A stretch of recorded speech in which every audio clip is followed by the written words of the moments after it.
Salut à tous. Imaginez ceci.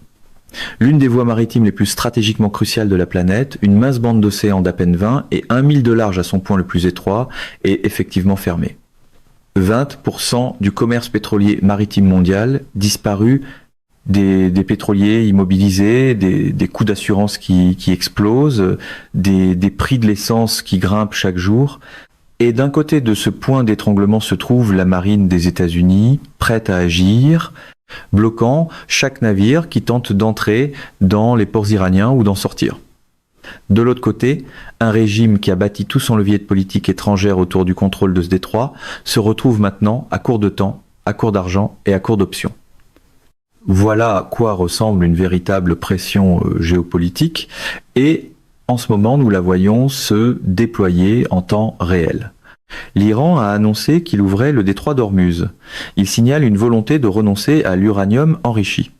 Et selon plusieurs rapports, Téhéran a soumis une nouvelle proposition en 14 points à Washington par l'intermédiaire de médiateurs pakistanais, reconnaissant essentiellement que son économie ne peut pas survivre beaucoup plus longtemps à cette pression. La question est de savoir s'il s'agit d'une capitulation complète, d'une tactique pour gagner du temps, ou de quelque chose de plus compliqué, un pari désespéré d'un régime profondément divisé de l'intérieur et acculé de l'extérieur. D'abord, il est important de poser le contexte pour bien mesurer l'ampleur de ce moment. Selon le résumé Wikipédia de la crise du détroit d'Ormuz de 2026, le détroit est effectivement bloqué depuis le 28 février 2026, lorsque les États-Unis et Israël ont lancé une campagne militaire contre l'Iran qui a notamment entraîné l'assassinat du guide suprême iranien Ali Khamenei. En représailles directes, le corps des gardiens de la révolution islamique d'Iran, le CGRI, a commencé à attaquer des navires commerciaux, à émettre des avertissements, à interdire le passage dans le détroit, à raisonner des navires et à poser des mines marines dans les voies de navigation. Le chiffre saisissant au cœur de cette crise est le suivant. Avant son déclenchement, environ 20 millions de barils de pétrole par jour transitaient par le détroit d'Ormuz. Cela représente environ 20% de tout le pétrole échangé dans le monde, ainsi qu'environ 20% du gaz naturel liquéfié mondial. L'Arabie saoudite, les Émirats arabes unis, l'Irak, le Qatar, tous acheminent l'immense majorité de leurs exportations énergétiques par ce seul passage étroit. Fermer le détroit ne nuit pas seulement aux ennemis de l'Iran. Cela secoue l'ensemble de l'économie mondiale. C'est là que les États-Unis sont intervenus. Depuis le 13 avril 2026, selon la couverture de NPR, la marine des États-Unis a imposé son propre blocus, cette fois contre les ports iraniens eux-mêmes. Un double blocus, l'Iran bloque le Golfe, l'Amérique bloque l'Iran. Et selon les mots du commandement central des États-Unis, pas un seul des 52 navires qui ont tenté de forcer le blocus américain au début du mois de mai n'a réussi. Pas un seul. Comme l'a rapporté PBS NewsHour, un avion américain a même tiré sur un pétrolier iranien qui tentait de franchir le blocus, immobilisant le navire en détruisant son gouvernail. C'est pas un tir de semonce, c'est une déclaration. Et dans le manuel de pression de Trump, même un gouvernail détruit peut devenir un slogan de campagne avant même que la fumée ne se dissipe. L'économie explique pourquoi l'Iran commence à craquer. Le commandement central a déclaré publiquement que 90% du commerce iranien, littéralement les 9/10 de toute l'activité extérieure de son économie, transite par le détroit d'Ormuz et le golfe d'Oman. C'est exactement le point d'étranglement où la marine des États-Unis a installé son blocus et les effets se font sentir immédiatement et durement. L'économie iranienne était déjà soumise à une pression énorme après des années de sanctions occidentales. Le taux d'inflation en Iran augmentait depuis des années avant même le début de ce conflit. Maintenant, avec un blocus qui coupe presque toutes les entrées et sorties commerciales, le régime fait face au type de précipice économique qui pousse des acteurs rationnels à faire des choses irrationnelles et des acteurs irrationnels à faire des choses étonnamment rationnelles. Les prix du pétrole, qui avaient fortement bondi lorsque le détroit a d'abord été fermé, ont commencé à afficher une volatilité dans les deux sens, tombant jusqu'à 83 $, le baril les jours où des signaux de cessez-le-feu émergents, avant de remonter brutalement lorsque les pourparlers s'effondrent. Pour les États du Golfe et les marchés mondiaux, cette instabilité n'est pas soutenable. Et comme l'a rapporté Al Jazeera, la Chine a absorbé plus de 80% du pétrole iranien expédié en 2025. Selon la firme d'analyse Kepler, cette relation subit maintenant aussi des pressions, puisque même les navires à destination de la Chine ne peuvent pas facilement traverser un détroit miné et soumis à un blocus. Le message de Washington a été brutalement simple. L'Iran a besoin d'argent, Washington coupe cet argent, négocier ou s'effondrer, et le Pentagone ne s'est pas montré discret à ce sujet. Dans une déclaration largement relayée, un haut responsable du Pentagone a livré ce qui ne peut être décrit que comme un message d'opération psychologique directement adressé au CGRI et à la direction successeur de Khamenei. Le responsable a souligné que les capacités américaines et iraniennes ne sont pas les mêmes, décrivant la confrontation comme tout sauf un combat équitable, et avertissant que les États-Unis savent quels moyens militaires l'Iran déplace et où ces moyens sont déplacés. La déclaration poursuivait en insistant sur le fait que l'Iran déterre ses lanceurs et missiles restants sans capacité de les remplacer, sans industrie de défense et sans capacité de reconstituer ses moyens offensifs ou défensifs. Selon le responsable, l'Iran n'a que ce qu'il a. L'avertissement s'est terminé par le message que les États-Unis étaient prêts à frapper les infrastructures critiques, la production d'électricité et l'industrie énergétique de l'Iran, prêts à agir sur ordre du président et en appuyant sur un bouton. C'est le genre de message que l'entourage de Trump préfère. À la fois avertissement militaire, bande-annonce télévisée et argumentaire de vente pour l'inévitable. Ce n'est pas un langage diplomatique, c'est un compte à rebours. Cela nous ramène à ce que l'Iran propose réellement en ce moment. L'histoire est véritablement compliquée. Quiconque ne lit que les grands titres manque la moitié du tableau. Selon Axios, qui a révélé l'information le 27 avril, l'Iran a soumis une nouvelle proposition à Washington par l'intermédiaire de médiateurs pakistanais. La proposition portait principalement sur deux éléments, la réouverture du détroit d'Ormuz et la fin de la guerre. Ce qu'elle laissait délibérément de côté, c'était tout engagement concret sur la question nucléaire. Le ministre iranien des Affaires étrangères, Abbas Araghchi, a rendu cette séquence explicite, comme l'a rapporté Al Jazeera. À ce stade, l'Iran ne traite pas le processus comme des négociations nucléaires. L'Iran veut que la question du détroit soit réglée d'abord, que le blocus soit levé d'abord, que les avoirs gelés soient libérés d'abord, et seulement ensuite, dans une deuxième phase, les pourparlers nucléaires commenceraient. La proposition iranienne en 14 points, telle que décrite à PBS NewsHour par plusieurs responsables régionaux et européens, comprend la fin de la guerre dans un délai de 30 jours, la levée du blocus naval américain, la libération des avoirs iraniens gelés, des réparations de guerre, la levée des sanctions, ainsi que l'établissement d'un nouveau mécanisme de gouvernance pour le détroit d'Ormuz, dans lequel l'Iran disposerait d'un contrôle et d'une autorité formelle. Les discussions nucléaires seraient entièrement reportées. La raison pour laquelle l'Iran insiste autant pour séparer ces dossiers, c'est le levier. Comme l'a noté un analyste s'adressant à Al Jazeera, Washington a accepté que la résolution simultanée de la guerre, d'Ormuz et du dossier nucléaire dans un accord final unique ne soit actuellement pas faisable. Cela, selon l'analyste, constitue une concession diplomatique faite à Téhéran. Parce qu'une fois le détroit rouvert, une fois le blocus levé, une fois les revenus pétroliers de nouveau en circulation, l'Iran retrouve une marge de manœuvre. Et cette marge signifie que l'Iran retourne aux négociations nucléaires depuis une position plus forte, plutôt que depuis une position désespérée. C'est exactement ce calcul stratégique qui fait hésiter Washington.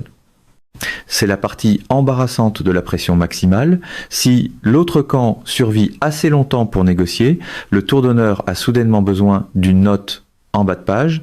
La situation sur l'eau raconte une histoire tout aussi importante, parce que les données de trafic maritime en direct révèlent parfois ce que les déclarations officielles ne disent pas.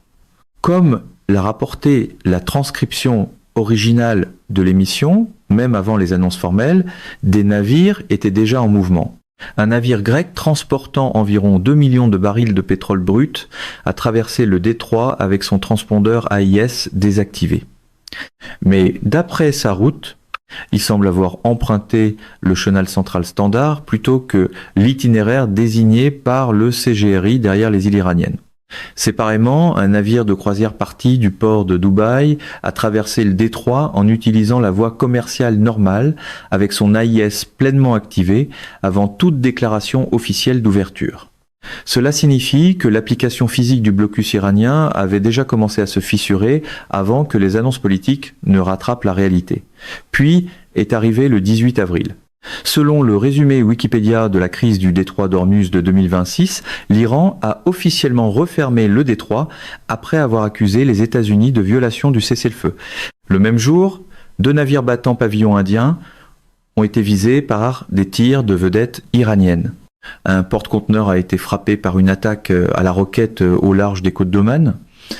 Et le navire de croisière Manshif 4 a reçu des menaces par radio du CGRI qui a averti qu'il détruirait le navire s'il poursuivait son transit. Le 22 avril, des vedettes iraniennes ont attaqué le cargo grec Epimenondas avec des grenades propulsées par roquette, causant de graves dommages malgré une autorisation de passage qui lui avait été donnée auparavant. Donc, lorsque l'Iran affirme que le détroit est ouvert et que les navires y transitent librement, ce n'est pas toujours l'image complète. La réalité sur l'eau a été chaotique, contradictoire et dangereuse. C'est ici que la dimension nucléaire devient véritablement cruciale. Selon les déclarations publiques de Trump et les reportages de The Hill et d'Axios, l'exigence centrale des États-Unis, au-delà du détroit, est le retrait du stock iranien d'uranium enrichi. Il est question d'environ 400 kg d'uranium enrichi à 60%. Pour mettre cela en contexte, l'uranium de qualité militaire est généralement enrichi à 90% ou plus. Mais 60%, c'est pas loin.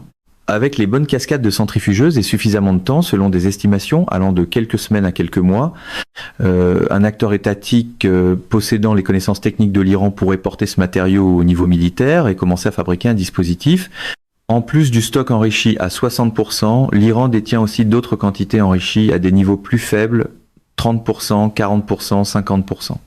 Le stock total d'uranium enrichi, tous niveaux confondus, selon les reportages cités dans la transcription, s'élève à environ 2000 livres. Tout cela, les États-Unis veulent le sortir de la garde iranienne. Comme l'a rapporté PBS NewsHour, une version de l'accord en discussion obligerait l'Iran à exporter son uranium hautement enrichi, Trump insistant pour qu'il soit envoyé directement aux États-Unis, tandis qu'un responsable iranien a confirmé à PBS que l'Iran accepterait une exportation vers l'Agence de surveillance nucléaire des Nations Unies, l'Agence internationale de l'énergie atomique, l'AIEA. Ce sont 2 destinations très différentes, avec des implications politiques très différentes. L'envoyé à Washington serait une reddition symbolique. L'envoyé à l'AIEA serait une mesure multilatérale de contrôle des armements. L'Iran n'acceptera pas la première option. Washington pourrait finalement vivre avec la seconde, et cet écart de négociation est exactement l'espace dans lequel les diplomates travaillent actuellement. Pour la machine de communication de Trump, envoyer à Washington sonne mieux sur un podium que géré par des inspecteurs internationaux, même si la diplomatie vit généralement dans l'option la moins photogénique. La question du moratoire ajoute une couche supplémentaire de complexité. Comme l'a rapporté PBS, les États-Unis avaient initialement exigé un gel de 20 ans de toute activité d'enrichissement d'uranium. L'Iran a répliqué avec 5 ans, assorti d'une possible prolongation de 5 ans. Aujourd'hui, Trump a déclaré aux journalistes que l'accord n'inclut aucune autorisation, même pour un enrichissement de faible niveau après la fin du gel. Un responsable iranien l'a confirmé à PBS. Mais le programme nucléaire civil de l'Iran a bel et bien un besoin légitime d'uranium enrichi pour alimenter ses centrales nucléaires. Une interdiction complète et permanente de l'enrichissement n'est pas seulement une question militaire, c'est une question de politique énergétique. Et cela signifie que même les éléments les plus durs à Téhéran, qui pourraient accepter des concessions militaires, résisteront fortement à tout ce qui ressemble à une reddition permanente de l'infrastructure nucléaire civile. C'est pas simple. C'est pas une mise sous pression avec une sortie évidente. L'opération Project Freedom est un autre chapitre qui n'a pas reçu assez d'attention dans la couverture médiatique dominante. Le 4 mai 2026, la marine des États-Unis a lancé ce qu'elle a appelé l'opération Project Freedom, une mission d'escorte militaire pour les navires commerciaux tentant de traverser le détroit d'Ormuz. Le concept était simple. Des navires de guerre américains accompagneraient physiquement les navires marchands à travers le détroit afin de dissuader toute interférence iranienne par leur présence et leur puissance de feu. L'armée iranienne a immédiatement averti que cela constituait une violation du cessez-le-feu. Puis, seulement 2 jours plus tard, le 6 mai, Trump a annoncé une pause temporaire de l'opération. L'annonce est venue sur Truth Social. Comme l'a rapporté Al Jazeera, Trump a cité la demande du Pakistan et d'autres pays, ainsi que ce qu'il a décrit comme de grands progrès vers un accord complet et définitif. Son message était que si l'Iran accepte de donner ce qui a déjà été convenu, ce qu'il a reconnu peut être une grande hypothèse, la déjà légendaire Epic Fury prendrait fin, et le blocus hautement efficace permettrait au détroit d'Ormuz d'être ouvert à tous, y compris à l'Iran. Seul Trump peut être une grande hypothèse à côté de légendaire et donner quand même l'impression que la banderole de victoire est déjà en train d'être imprimée. Cette déclaration doit être lue attentivement. Trump agite la fin du blocus comme une récompense, mais seulement si l'Iran tient d'abord ses engagements sur le nucléaire et l'uranium. Il ne relâche pas la pression, il la redirige. Autrement dit, la campagne de pression est rebaptisée, pas retirée, l'étiquette change plus vite que la politique. Le Premier ministre pakistanais Shehbaz Sharif, s'adressant à la presse après l'annonce de Trump, a désigné le prince héritier saoudien Mohammed Ben Salmaneh comme un acteur clé ayant persuadé Trump de suspendre la mission d'escorte. Riyad, selon Al Jazeera, a explicitement soutenu les efforts de médiation du Pakistan et a demandé que le détroit revienne à son statut d'avant le 28 février, une position qui s'aligne notamment sur Washington plutôt que sur Téhéran. La France n'est pas non plus restée à l'écart. Le président français Emmanuel Macron a annoncé le déploiement du porte-avions à propulsion nucléaire français en mer Rouge après un appel avec le président iranien Massoud Pezeshkian. Macron a déclaré dans un message en ligne qu'un retour au calme dans le détroit aiderait à faire avancer les négociations sur les questions nucléaires, les missiles balistiques et la situation régionale. Il a exhorté les 2 parties à lever leur blocus sans condition. La pression multilatérale sur l'Iran vient maintenant de toutes les directions simultanément. La marine des États-Unis, le groupe aéronaval français, l'Arabie saoudite, qui signale sa solidarité économique avec la position de Washington, les États du Golfe qui voient leurs revenus pétroliers s'évaporer, et le public iranien lui-même, de plus en plus impatient. Cela amène la crise à sa dimension intérieure en Iran qui pourrait finalement être la force la plus déstabilisatrice de toutes.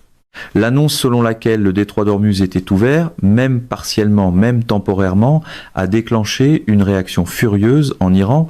Les chaînes Telegram pro-régime se sont enflammées.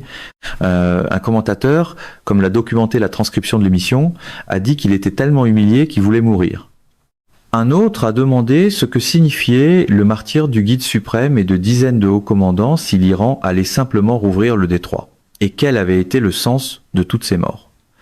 L'accusation était que la direction actuelle trahit ceux qui ont sacrifié leur vie pour la révolution et cette guerre.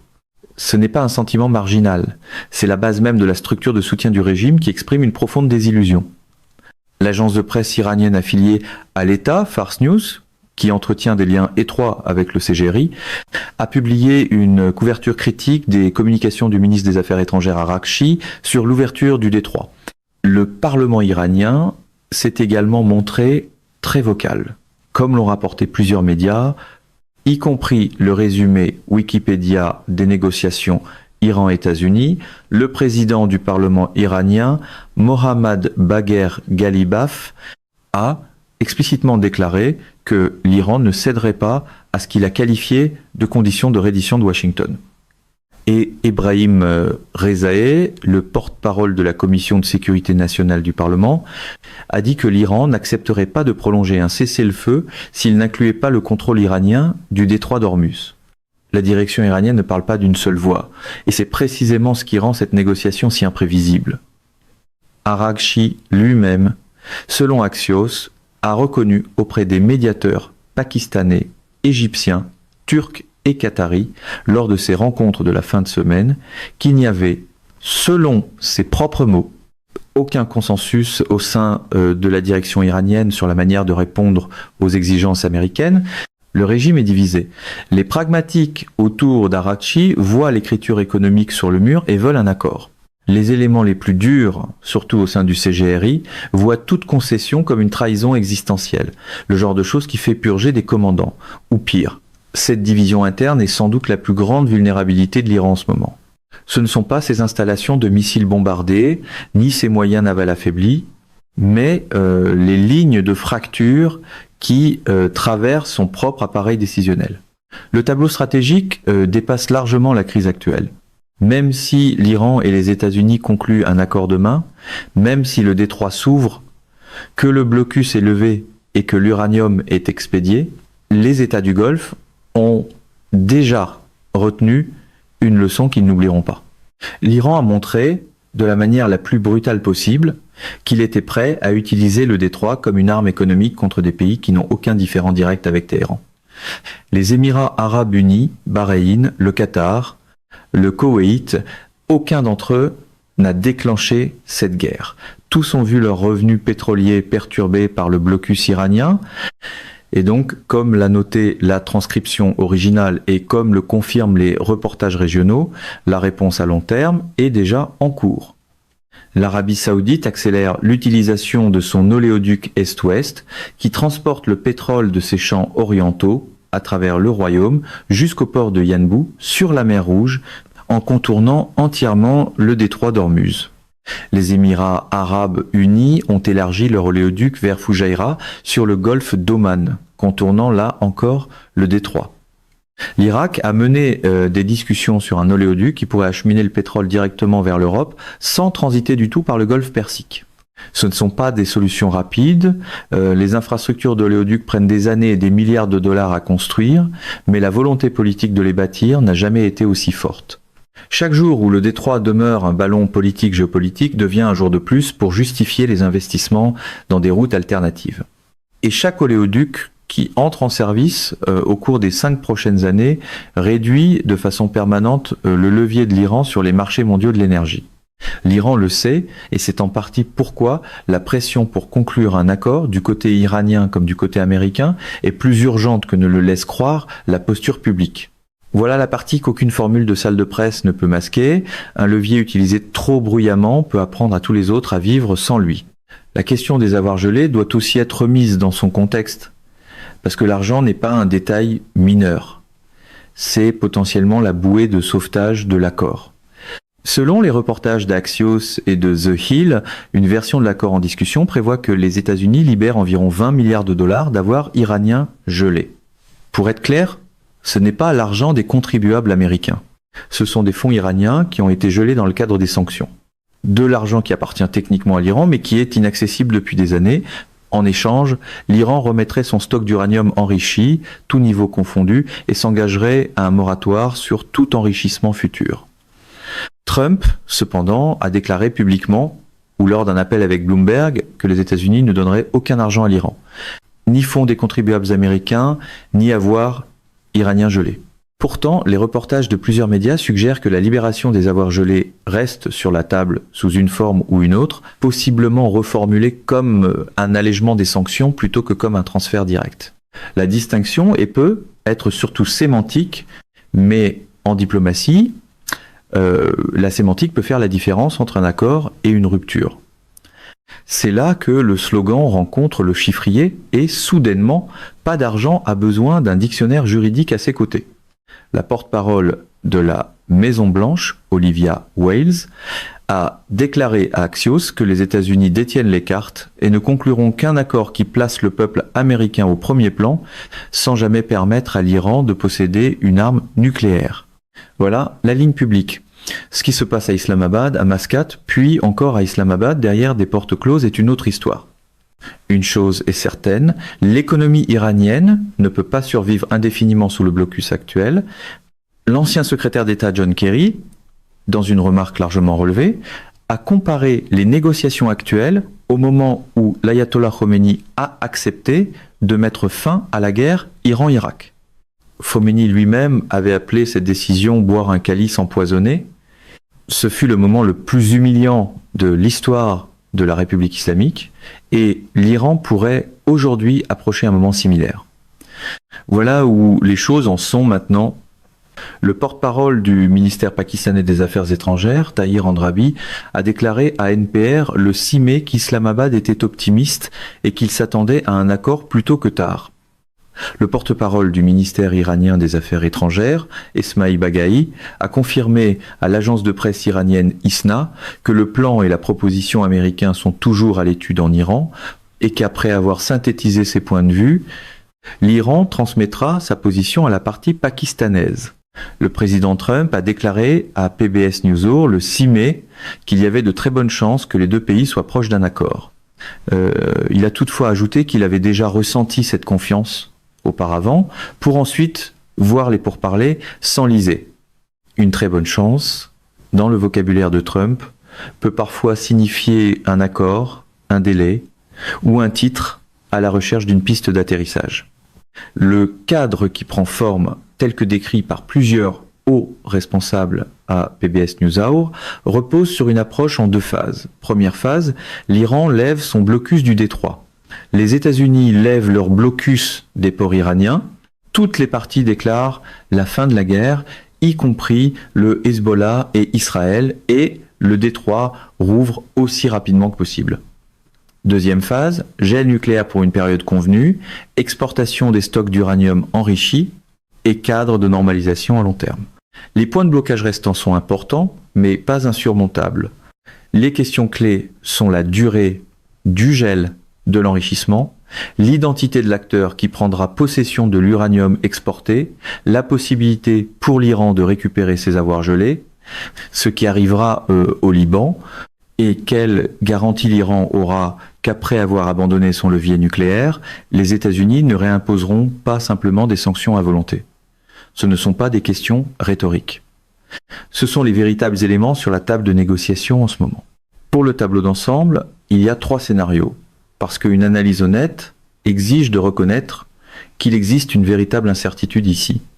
Premier scénario, un accord est conclu, les deux parties acceptent le cadre en 2 phases, le détroit rouvre complètement et sans condition, l'uranium enrichi est expédié à l'AIEA, les avoirs iraniens gelés sont libérés selon une formule diplomatique qui permet à Trump de dire qu'il a obtenu un excellent accord.